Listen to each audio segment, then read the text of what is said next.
7P news நேயர்களுக்கு வணக்கம். Trending செய்திகளுக்கு உங்களை வரவேற்கிறோம். யூடியூபை திறந்தவுடனே வரக்கூடிய அந்த செய்தி என்னவென்று கேட்டால், தவக வெற்றி பெறும், திமுக வெற்றி பெறும், அதிமுக வெற்றி பெறும் என்று அந்த பல்வேறு யூகங்கள் வந்த வண்ணம் உள்ளன. ஒரே ஒரு கேள்விதான் தவக தொண்டர்களை நோக்கி 7P நியூஸ் மீடியா வைக்கின்றது. எடப்பாடி அவர்கள் 220 தொகுதியில் 2 முறை பயணம் செய்துள்ளார். சீமான் அவர்கள் பல ஆயிரக்கணக்கான மைல்களில் பயணம் செய்து தன்னுடைய வாக்குகளை சேகரித்தார். முதல்வர் மு.க. ஸ்டாலின் அவர்கள் பல நாட்களாக சென்னையில் இருந்து வெகு தூரம் சென்று வாக்குகளை சேகரித்தார். இப்படி ஒவ்வொருவருக்குமான தியாகம், அந்த பின்னணியில் அவர்களுடைய எதிர்பார்ப்பு இருப்பது ஒரு நியாயம்.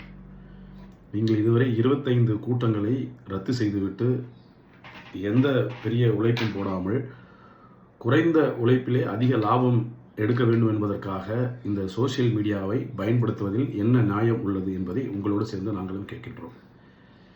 இரண்டாவதாக, ஓட்டு என்பது ஒரு ரகசியமான ஒரு ஜனநாயக நடைமுறை. அந்த ரகசியமான ஜனநாயக நடைமுறையை பேண்ட் சட்டை போட்டு ஊராக உலா வந்து செலுத்திய வாக்கை சோசியல் மீடியாவில் பதிவு செய்தால், நாளை ஒருவேளை அதிமுகவோ திமுகவோ ஆட்சிக்கு வந்தால் ஓட்டு போட்டவருடைய நிலைமை என்னவாகும் என்பதை நீங்கள் தெரிந்து கொள்ளுங்கள்.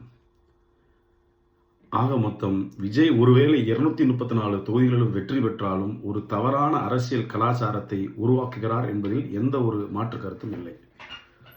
ஒரு உயிரை கொலை செய்தால் அதற்கு என்ன தண்டனை இந்திய நீதிமன்றம் வைத்துள்ளது என்பதை அனைவரும் அறிந்ததே. ஆனால் ஒரு சோசியல் மீடியாவிலே ஓட்டு போடவில்லை என்று சொன்னால் நான் சோத்தில் விஷம் வைப்பேன் என்று சொல்லி அதை வீடியோ பதிவிடும் கலாச்சாரம் ஒருவேளை வெற்றி பெற்றால் என்னவாகும் என்பதை நீங்கள் தெரிந்து கொள்ளுங்கள்.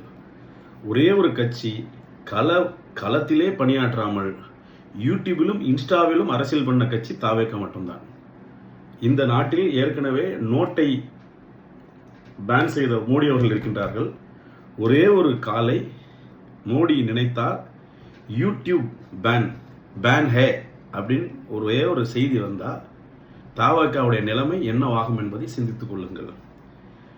ஆக மொத்தம் தவேகா வெற்றி பெறுமா தோல்வி பெறுமா என்பது நீங்கள் மே 4 தான் பொறுத்திருக்கணும். ஆனால் தவேகா உருவாக்கிய கலாச்சாரம் இந்த இந்திய ஜனநாயகத்துக்கு ஆபத்தானது. அவரை நம்பி அந்த நார்மல் அரசியல் நடைமுறையை கடந்து செல்லக்கூடிய இந்த இளைஞர்களுக்கு ஒரு ஆபத்தானது என்பதை மட்டும் தெரிவித்துக் கொள்கிறோம். நன்றி, வணக்கம். பொறுத்திருந்து பார்ப்போம் மே 4 யார் வெற்றி பெறுவார்.